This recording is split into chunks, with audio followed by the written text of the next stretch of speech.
sample, I need an antibiotic, I'm in a lot of pain, I can't sleep. They're like, sure, and they had me wait in the waiting room for 45 minutes. And then they put me in a room for an hour. And there was one other person in the whole place. I was like, I kept going down, and finally, after like an hour in the waiting room, no one had come in. I start walking down the hallways of the hospital. Hello, hello. I'm There's here. no sense of emergency in the emergency No, room. I was like, look, I just want to get my antibiotic and go home. That's what I kept doing, peeking out, going, is anybody gonna come? Okay, we're good, Mayor. Out there, wow. All right, we'll get started. All right, welcome this afternoon, early evening to the Lindon City Council meeting here on Monday, October 20th, 2025 in our council chambers. My name is Carolyn Lundberg, Mayor. I will be conducting this evening. And we'd like to welcome everyone who will be watching the broadcast or is on live. We also want to acknowledge that we have a council member via Zoom, and we'll do that at that point with our call to order.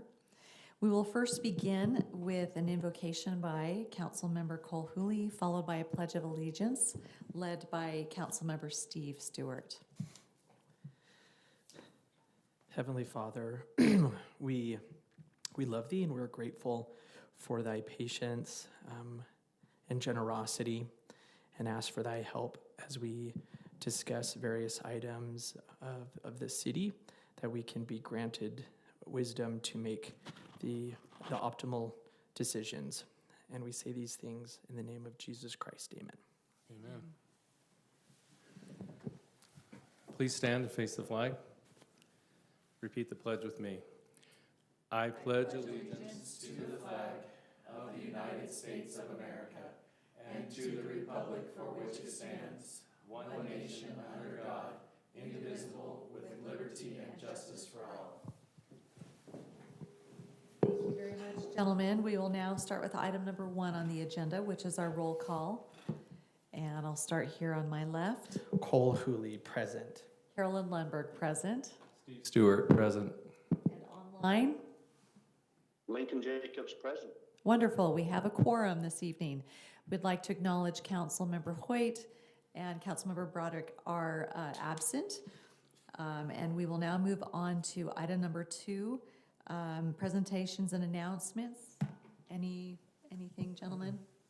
All right, seeing none, we'll go on to item number 3. This is an open session for public comment for items not listed on tonight's agenda. Seeing none in the room, we'll move forward to our council reports. So whomever would like to take that away. Yeah, sure, I can start. So the communities that care held their key leader lunch. That was really well attended, some really strong, good discussion among various leaders in the community. And they'll have a follow-up this week to discuss some of the next steps they'll be taking. So really good things going there. The Historic Commission is getting ready for the tree lighting. They're going to be doing some things a little different, trying to make it as efficient and still nostalgic at the same time. You know, it's kind of tricky, cold, and people want to do it, but it's hard to manage all of the to-dos. So they're changing a few things up to do that. We'll be discussing one of those items today. The interlocal, so on the city's social media page, actually the 4 cities' social media page, a one-pager is being circulated that's providing an update on the South District, the Timpanogos District sort of outlook based off of some current information that is being spread out. We're working on some additional materials with our eye on the fact that pretty soon the board will be voted in and they will take over. So we're hoping to give them some of the information that we've gleaned over this past, however long it's been, year or so, so that they can have everything they need to get going.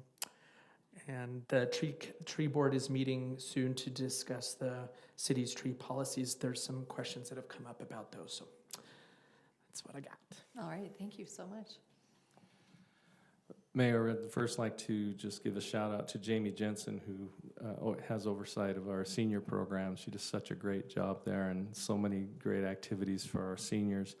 I do know that she notified that they have 2 spots left for a November trip to the Ruth Theater to see Flowers for Mrs. Harris. And if anybody's interested in that, they should sign up for that. Sounds like it'll be a great trip.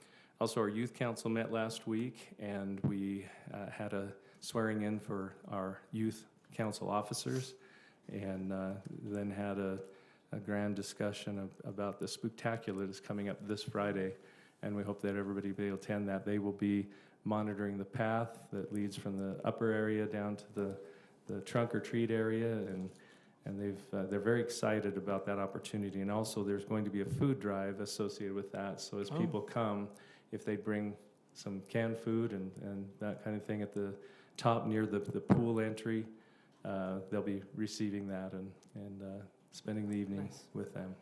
Thank you. Either of you doing fantastic costumes? You had some good ones in the past. I wear the same one every year. All right, just really quickly, we had a meeting with Explore Utah Valley here. They're basically kind of like a tourism arm funded by the county, and it was great to have them come here, and I took them on a quick little tour of some of the points of interest in the community, and so they're all about helping support the businesses or activities and things so people can know where to explore right here locally.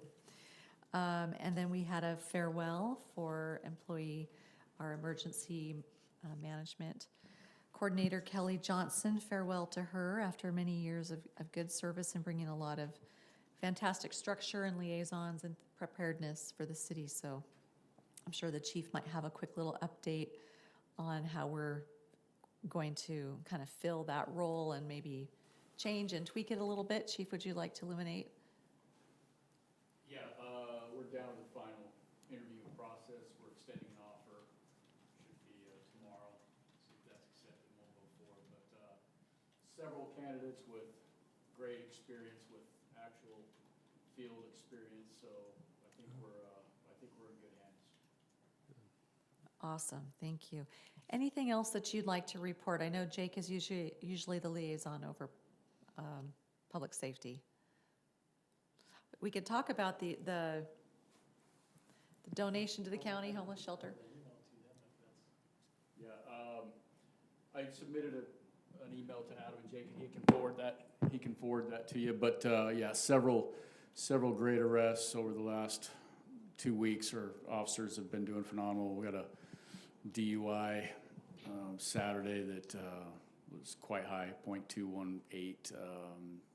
Guys are out being proactive and above and beyond the arrest. I think Adam shared with you the criminal organization that was selling rented property, got a hold of them, and so some good things going on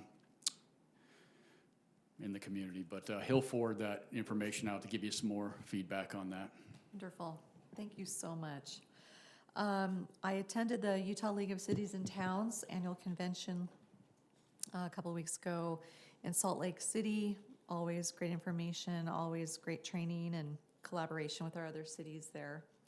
They'll be hosting the day at the legislature for the youth council coming up in January. So we have those dates to our youth council, and also met with Mike Florence and I went and met with Candy Co. here in Lindon.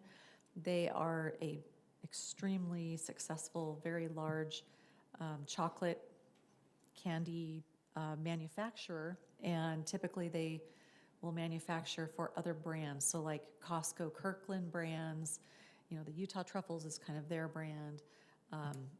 I was actually surprised after walking the floor how many brands they make, but they have massive facilities in Springville. Ours in Lindon is two huge buildings. They're expanding into American Fork.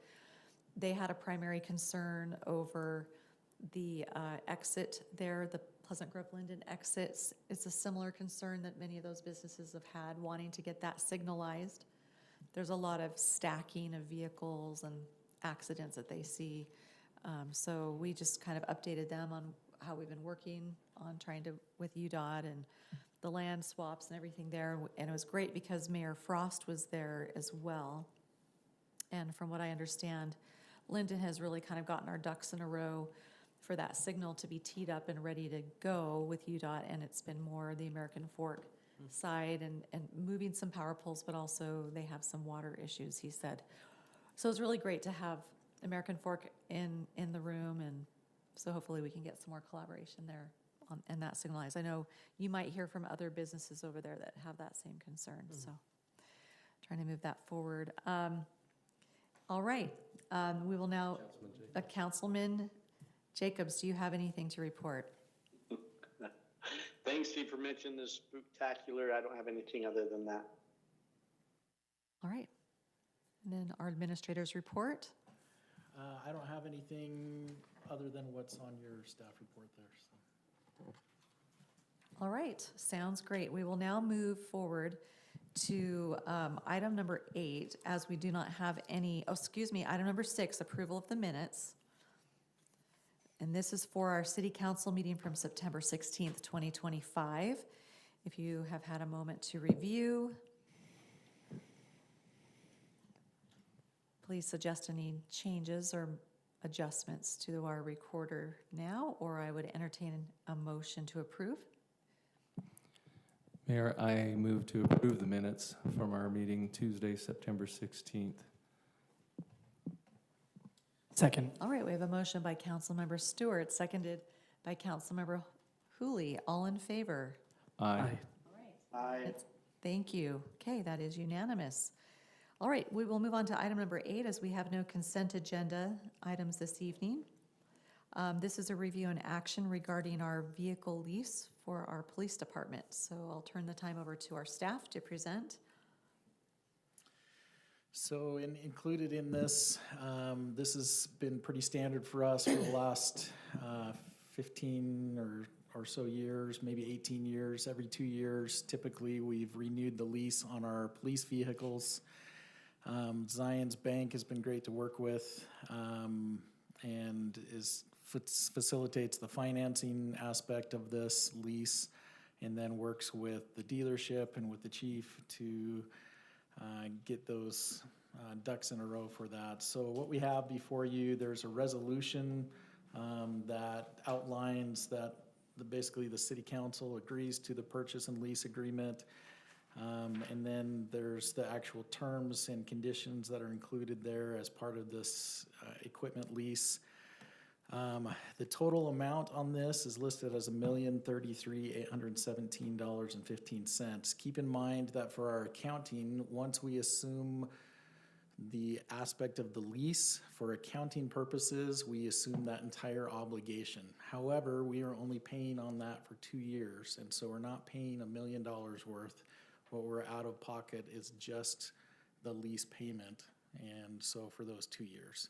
But again, as for accounting purposes, they're saying you've assumed this obligation, so you have to show the full $1 million in your budget as an expense for that year. We're not planning to spend $1 million, so kind of an odd thing there. But so this is again the lease for 15 different vehicles, and then, yeah, it goes through the terms of this agreement, and then as part of one of the exhibits on the agreement is inserting the resolution that you'll review tonight, and then has the principal and interest. So you can see there, our total payments this first year will be $199, and then the second year, $199. Part of why we are only keeping these 2 years is historically in the third year, the rate goes, or the annual payment goes higher, and so we're trying to swap those before that increase in the annual payment on the third year. So every 2 years has been pretty standard, except for I think one where they didn't have replacement vehicles, and we ended up buying the vehicles outright and just paying for everything and rotated those into our fleet.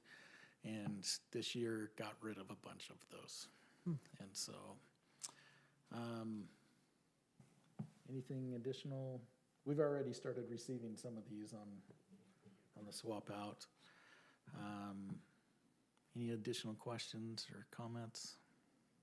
Generally, those vehicles hold a pretty good value when we surplus them, do they not? They have, and as part of this agreement, it's actually Ken Garf, correct?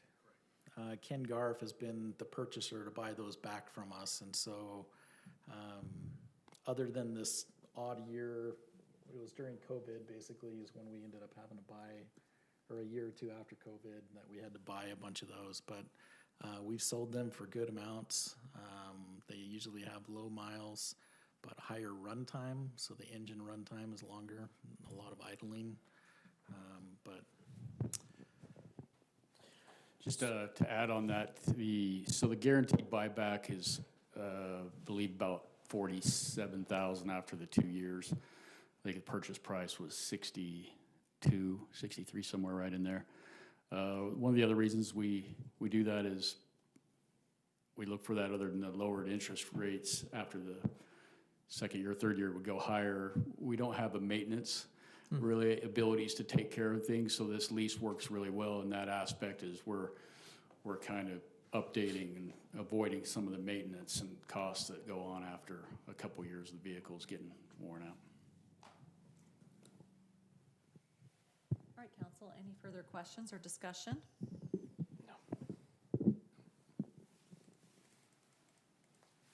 Mayor, I move to approve resolution number 2025-23-R as presented. Second. All right, we have a motion by Councilmember Stewart, seconded by Councilmember Hooley. Any further discussion on the motion? All right, we'll bring it to a vote. All in favor? Aye. Aye. Motion carries. Thank you. All right, we will move on to item number 9. This is a public hearing regarding our storm drainage ordinance and getting some updates in that language. So if we could open a public hearing. I move to open a public hearing. Second. Okay, so moved by Councilmember Hooley, seconded by Councilmember Stewart. All in favor? Aye. Aye. Okay.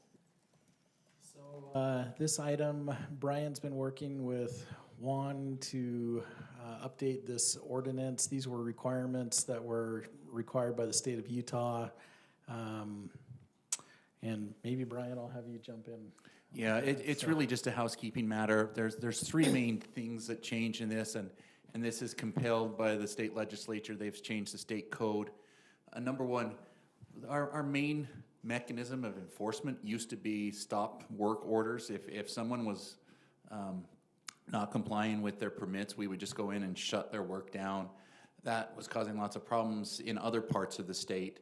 We haven't had any problems here in Lindon with that necessarily because we work really well with our developers, but we now cannot do that by state law unless we can show that there's actual dirt or contaminants actually going into a stream, not just into our system, and then eventually into the stream. I mean, we have to show actual immediate damage to a waterway before we can issue a stop work order. And so we now are in this ordinance including some fines for violations that we didn't have before. Again, those are in compliance or accordance with the state, what the state will allow. And then the third thing that's in this ordinance is inspections. The state is requiring us to allow electronic inspections. Basically, the developers send in photos or videos of what they're doing. We have to accept those unless there's some indication that they're not reliable. So we've amended our ordinance to allow that too. So those are the three basic things that we've had to do and we are doing. So Have they talked at all about, I mean, with the increasing sophistication of AI and doctored photos and things, do you see that becoming an issue? I don't really, because I think that's a lot more work than it's worth. It's Sure. easier to comply with the ordinance. And if we have any indication that something's not right, if our guys are driving by and something doesn't Yeah. appear to be accurate, then we can do an on-site inspection. But I don't know that they had a long and drawn-out discussion about that at the state, to tell you the truth. The fees that I saw there, are they standardized fees through the state, or is that? That's through the City? state. Yep, Okay. exactly. All right. Well, this is an action item, is it not? So it is up for, we have a public, it's open for public hearing. If there's any public comment prior to taking action, we would entertain that now. All right, seeing none. I move to close the public hearing. I second. All right, so moved by Councilmember Hooley and seconded by Councilmember Stewart. All in favor to close the public hearing? Aye. Are you there, Lincoln? Hi, sorry, yes. Great. Just want to make sure you're counted in. Just napping. Okay, all right, back to you, council, then, on this update. Any other questions on the resolution or discussion? I move to approve ordinance 2025-14-0, updating the Lindon City Code 13.23 as presented. I second. All right, we have a motion by Councilmember Hooley, seconded by Councilmember Stewart. Any further discussion on this motion as presented? All right, seeing none, we'll call the vote. All in favor? Aye. Aye. Aye. Thank you so much. All right, staying compliant with the state, that's, how many times a year do we have to do all these little updates? All the time. Probably more frequently than we do, but we'll keep on top of it, so. With this next item, we had wanted to just review station area plans and some of the requirements that may come up as part of that. Mike Florence put together a little handout to give an overview of that with potential BRT and longer away potential light rail. There are some areas that we would need to create and draft a station area plan. So we just wanted to have him give an overview of that. But with Jake and Van gone tonight, we felt like this was good to continue this so that we can all have an opportunity to hear everything and ask questions. So we would just ask that you continue this item number 10 to our next meeting. Mayor, I move that we continue item 10 to a future meeting, our next meeting. Second. All right, so moved by Councilmember Stewart, seconded by Councilmember Hooley to continue item number 10 on the agenda tonight. All in favor? Aye. All right, we will look forward to hearing more of that presentation at that point. All right, that brings us to another public hearing on item number 11 regarding our budget and fee schedule amendment for fiscal year 2025-26. I move to open a public hearing. I second. All right. Let me all- go grab Kristen. She's Okay, we're probably into this a little quicker than she anticipated. I know, yeah, we're zipping through. Welcome, former Mayor Acerson here. the one item I came to. That's what I figured, the item you wanted to, Oh, no. as our UTA trustee, this is his world, so TODs and whatnot, so for mass transit. We'd like to welcome our finance director. All right, so we have, let's see. We need to, we motion to open the public hearing. Did we vote on opening the public hearing? Okay, We've had a first and a second. all in favor to open the public hearing? Aye. Okay, I saw Lincoln's mouth move, even though I didn't hear his voice, so, all right. So, yes, thank you. Let's be presented by our finance director, Kristen Aaron. Our first budget amendment of this fiscal year. And, can you open that? I didn't. I was trying to save paper. And so we have quite a few budget items already. Some are carryover, some are just increasing expenses. I have a lot of the notes in there. I don't know if you've had a chance to review those. If you have any questions on that, one of the things that is included is the memo to talking about changing our HR generalist from part-time to full-time and using some of the budget for the police to offset that cost. the general fund, in different departments, but in the general fund. So in the police department, we're taking the emergency management coordinator and moving that position from 3/4 time with benefits to part-time with no benefits. So, Yeah, I think the only questions I had was about the shift. I just don't know how it works. How do you all determine, there's a handful of people that are part-time, verging on full-time, or on that brink. So what's the process that you all engage in to determine which ones should be advanced, given these sorts of shifts, these opportunities? We don't have anything formal. This is an informal process of department heads discussing it with Kristen and I. This is something that we brought up. It was probably a year and a half ago. We brought it up in our budget kickoff that we were looking at the HR position as something that potentially could go full-time.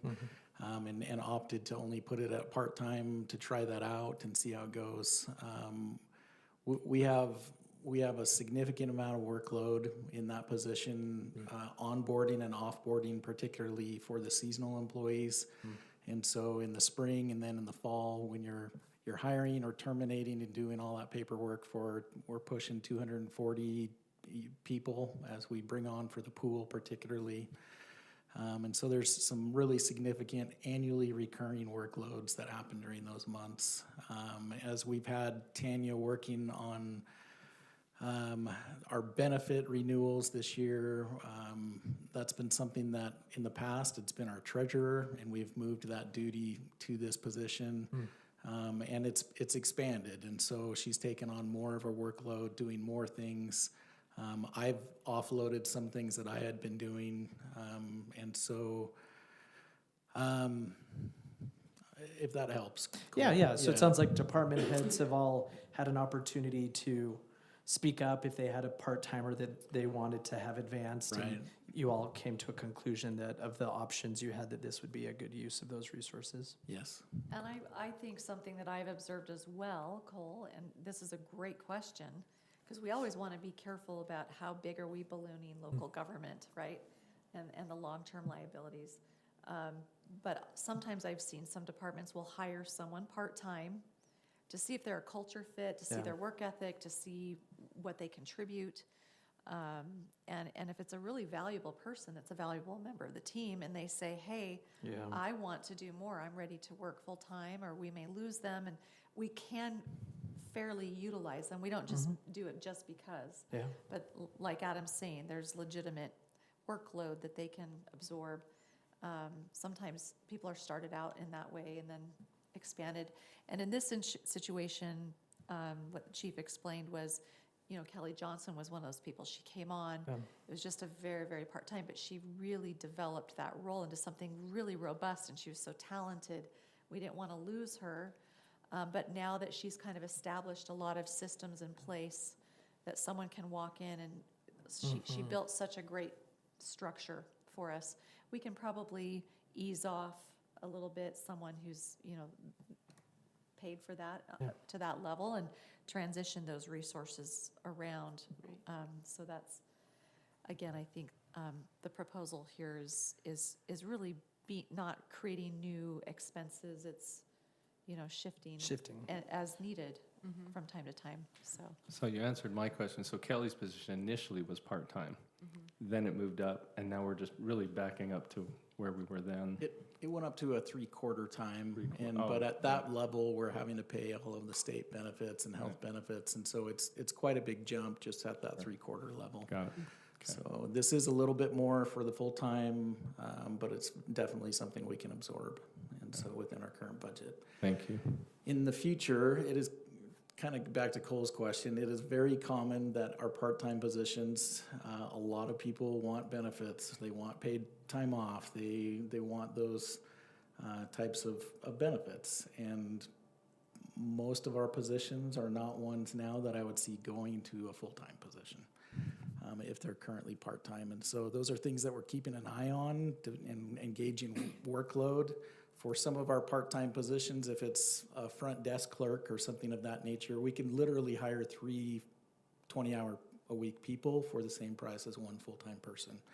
And so for judging the level of experience and knowledge and expertise that those positions might need to have, that's kind of how we're looking at a variety of things. But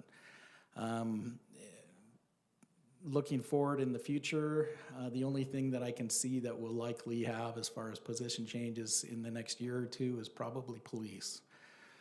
We're at a position right now in the police department where one person that's out for whatever, a knee surgery, or if we have multiple people with even just taking time off for vacations or being sick or whatever, there's been a challenge balancing overtime compensation and then the also the burnout factor of 2 or 3 guys that are trying to get all of that overtime and working a lot of hours. And so as 700 North is developing and we maybe see more commercial businesses, it's a natural occurrence that we're seeing more crime, theft primarily at those businesses. And so we've talked in the past and brought that up in our budget kickoff that in the future that may be something that we need to look at as another full-time position in police. But beyond that, I think Heath has mentioned last year in budget kickoff maybe another part-time position somewhere, but that's all that I've heard from our department heads for now that I'm aware of. So, Thank you. All right. All right, this is a public hearing, so we will invite the public to have any comments at this point on item number 11. All right, seeing none, I'd entertain a motion to close the public hearing. I move to close the public hearing. A second. Okay, motion by Councilmember Hooley, seconded by Councilmember Stewart to close the public hearing. All in favor? All right. Aye.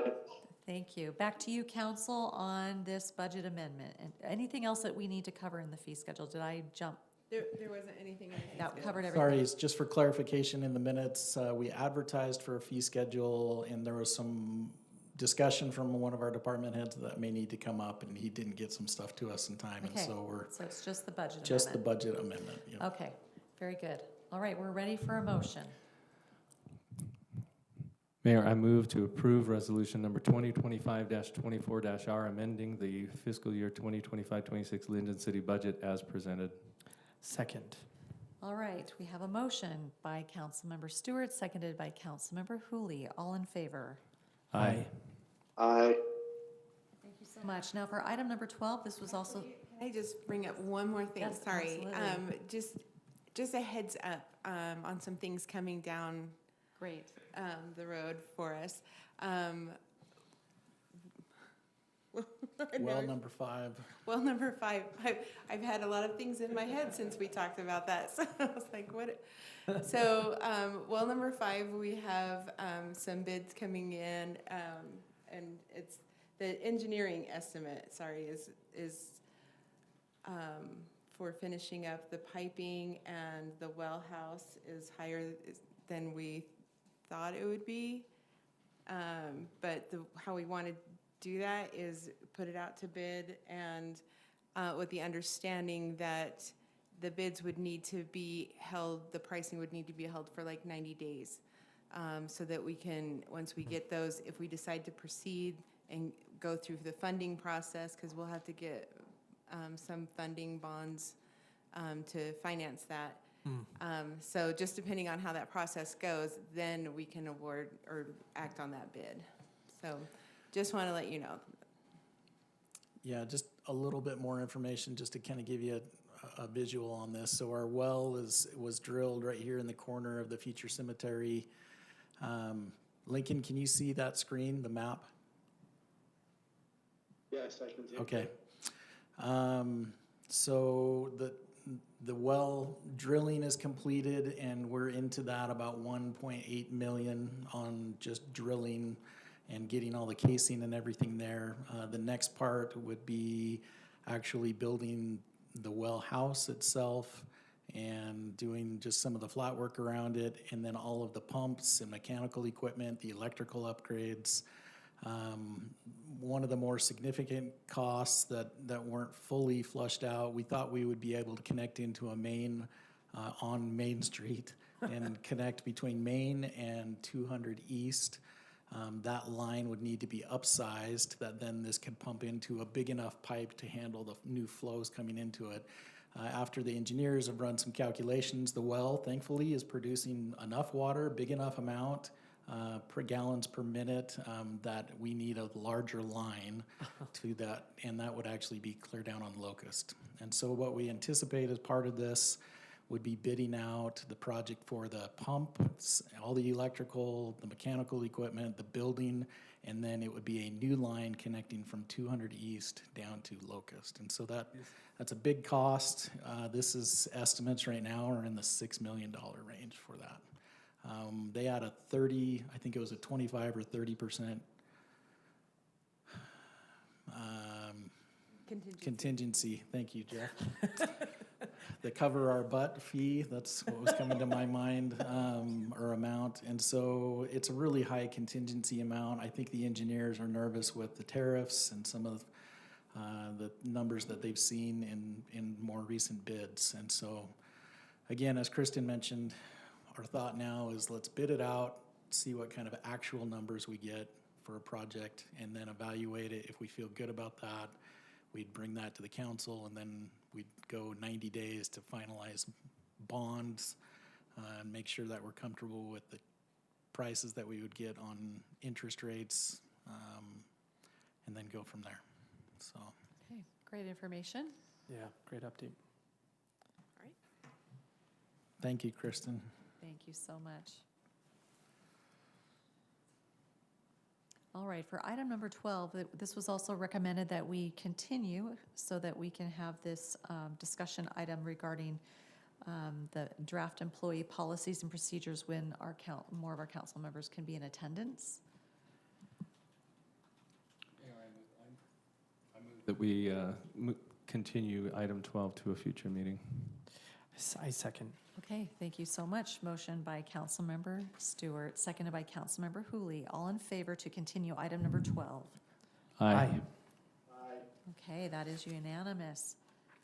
All right, that brings us to our last item here on tonight's agenda. This is a review and action for our honorary tree lighter. And is this something you'll be presenting, or Cole, Yeah, so information? Cole had brought this up. The Historical Commission had thrown out a few names. The four names that were mentioned and emailed out to the council members a couple weeks ago were Diane Fage, Boyd Walker, Sue Speed, or Rhonda Van Cheery. And this is selecting the person that comes up and actually throws Or the hands switch, it off pushes to the him. button, and to light the tree. Yep. So. And my vote was the most senior, Yeah. That was mine. Boyd Walker. Right. Yeah.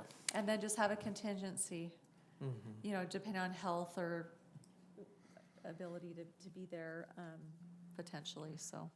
And was it Sue Fage that was the next? Diane Fage. Diane Fage, that was the next.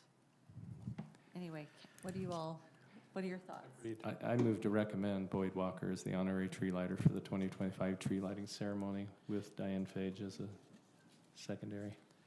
I second that. All right. Lincoln, are you still online with us? I am. It cuts out just a little bit every once in a while, so Okay, do you want to make what I heard was Boyd Walker, and I'm all in favor of that. do you want to make the motion so you're in the minutes for something tonight? I'm happy to second the motion. Okay, is that all right? Totally great. Okay, so moved by council, well, hang on. Any other discussion on this then? Are we? No. Okay, pretty easy peasy. All right, we have a motion by Councilmember Stewart, seconded by Councilmember Jacobs. All in favor? Aye. Okay, make it so. Boyd Walker, okay. In the he's great. past, I think what we did last year is the invitation formally came from you. I went and visited, yeah. And so if that's okay to do again, I think it Do. elevates the experience for the participant. Definitely. So you'll reach out to Boyd then? Yeah, I can go And then I'll just let visit the him again. Historic Commission know that that's Yeah.